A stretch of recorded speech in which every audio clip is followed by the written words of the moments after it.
मैं Rajiv Batra, chairman New Light Senior Secondary School. कुछ ही समय पहले मैं पंजाबी विकास सभा में एज ए प्रधान नियुक्त हुआ।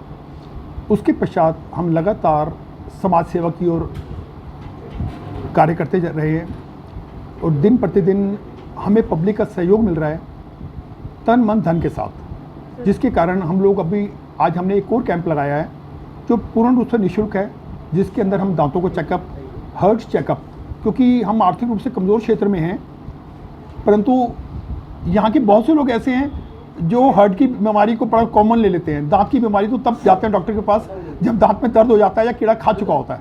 तो इसलिए हमने वो चीज़ें इंट्रोड्यूस की हैं जिसके अंदर आम पब्लिक डॉक्टर के पास जाने में थोड़ा सा हिचकिचाती भी है, और चाहे वो आर्थिक कारण ही क्यों ना हो। इसके कारण आज हमने ये कैंप लगाया। तो सर लगभग कितने लोगों की जांच हो चुकी है? लगभग 200 कुछ लोगों की जांच हो चुकी है और हमारी उम्मीद है जिस हिसाब से अब रश बढ़ता जा रहा है, लगभग 400 से हम ज़्यादा आगे जा पाएंगे। सर पंजाबी विकास सभा की तरफ से आगे भी इसी तरह के कैंप लगाए जाएंगे? जी मैडम, मैंने 25 दिसंबर 2022 को ज्वाइन किया था। अब तक हम 3 कैंप लगा चुके हैं, जबकि नॉर्मली हम पहले साल में 1 कैंप लगाया करते थे, पर कोरोना काल के बाद कैंप बंद हुए। अब हमें लगता है लोग आके पूछते हैं जी अगला कैंप कब लगा रहे हो, क्योंकि हमने भी चेक करवाना है, तो उससे हमें बहुत सारी प्रेरणा मिलती है। तो हमें लगा कि अब आगे ऐसे कार्य करते रहना चाहिए। लोगों से कुछ अपील, कुछ खास संदेश? जी मैं बिल्कुल एक ही संदेश देना चाहूँगा। प्रत्येक व्यक्ति निस्वार्थ भाव से समाज की सेवा करे, प्रभु की सेवा अपने आप हो जाएगी। यदि आज हमारे कैंप से मेरे साथ कुछ लोगों ने आर्थिक रूप से सहयोग दिया, जिससे आज कैंप में लगभग 400 लोग फ़ायदा उठा पाएंगे। यदि इस तरह से हम करते रहेंगे तो गरीब आदमी को कहीं ना कहीं हम लोग सहयोग कर पहुँचा पाएंगे और कहीं ना कहीं हमें दुआएँ भी मिलेंगी। मेरा नाम त्रिलोक गुलियानी, पंजाबी विकास सभा में अभी चेयरमैन पद पर कार्यरत हूँ। ये सभा 2006 में शुरू की थी हमने। हमारा मुख्य उद्देश्य है सामाजिक कार्य करना ही था। समाज में जो कुरीतियाँ हैं उसको दूर करने का प्रयास, और समाज में जो ज़रूरतें हैं जो अपनी तरफ से पूरी करने की कोशिश करने की हमने की। तो 2006 से हमने जो मुख्य एक आँखों के कैंप लगाए, 15 कैंप लगाए हमने निःशुल्क, लायंस क्लब मैत्री के सहयोग से लगाते रहे हैं। उसमें मुख्य उद्देश्य ये होता था कि जिन भी लोगों के ऑपरेशन कराते थे ना, तो एक तो उनका मोतियाबिंद का ऑपरेशन विद लेंस वाला कराना, उनको ले जाना हॉस्पिटल, वापसी छोड़ना, मतलब बहुत सुकून का कार्य लगता था। बुज़ुर्गों को ले जाके उनको वापसी ऑपरेशन करा के निःशुल्क सब सेवा करते रहे। लगातार हम नवंबर दिसंबर में लगाते हैं। उसके साथ साथ ये हेल्थ चेकअप कैंप, अब क्लोव के साथ दांतों का, तो ये सब चीज़ आयोजित करते रहते हैं।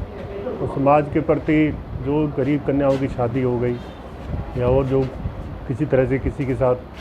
तो सर यहाँ के जो स्थानीय लोग हैं उनको सभा के द्वारा लगातार ये फ़ायदा मिलता रहेगा? अभी तक तो देखो कोशिश करते रहे हैं, आगे कराने वाला तो प्रभु होता है जी।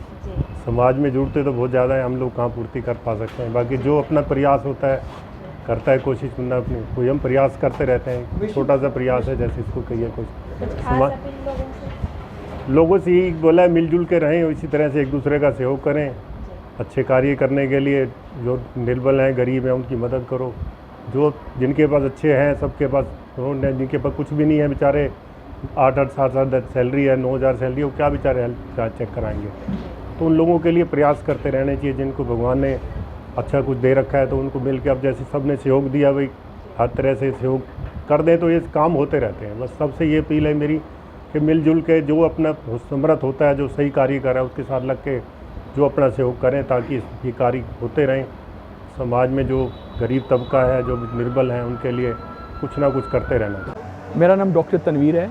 मैं senior consultant orthopaedics and joint replacement and trauma surgeon हूँ मेट्रो हॉस्पिटल फरीदाबाद में।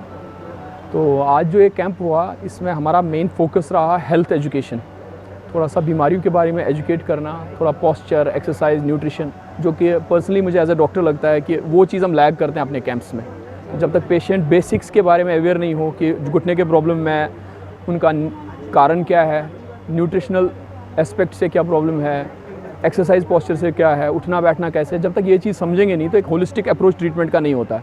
तो मेरा पर्सनल भी यही रहता है, और यहाँ पे जो ऑर्गेनाइजर्स थे उनका भी बहुत सहयोग रहा है इसमें कि हम उस चीज़ को जो basic educational and nutritional and postural aspect है वो हम समझा पाए। और उसके बाद हम अभी पेशेंट्स को देख रहे हैं, और मैंने ऑर्थोपेडिक्स में अभी तक कम से कम 30 पेशेंट देखे हुए हैं, और अभी मेरे ख्याल में 30-40 पेशेंट और हैं।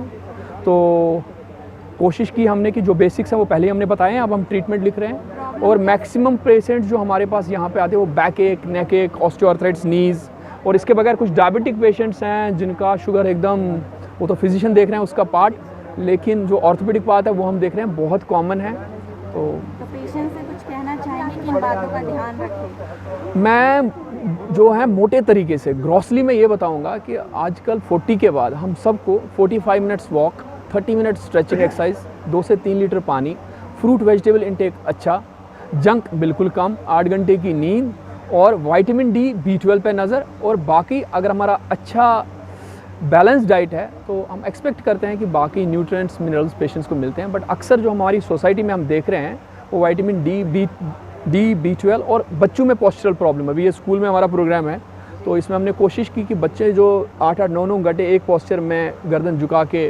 काम कर रहे हैं, सर्वाइकल। सेम बात करें तो ऑफिस में भी यही प्रॉब्लम देखी जाती है। हम मतलब पूरे 8 घंटे जो है लैपटॉप के आगे या सिस्टम के आगे बैठे रहते हैं, जिससे जो है नेक में प्रॉब्लम होती है, पेन होता है। मैम, तो उसको किस तरीके? मैम मैं आपको बताऊंगा, मेरे पीजी आज से 10-15 साल पहले जो मेरी पीजी की टीचिंग थी कि उसमें ये कह रहे थे कि जो टेलर्स होते हैं, जो कमर झुका के मशीन चलाते हैं, एक नहीं 100% को 10 साल के अंदर अंदर डिस्क का प्रॉब्लम होता ही होता है। वैसे ही जो बच्चे पूरे 8-8, 9-9 घंटे एक पोस्चर में बैठते हैं, पहले तो सिर्फ नेक एक है, मसल स्पैज्म हो गया, डिस्क का problem, cervical spondylosis, lumbar spondylosis, घिसावट, जो कि बहुत एजेस के बाद होती थी, 60-70 के बाद, वो बहुत यंग एज में होना शुरू हो गया है, क्योंकि हम एक ही पोस्चर में लंबी देर बैठते हैं और दिक्कतें बढ़ती जा रही हैं।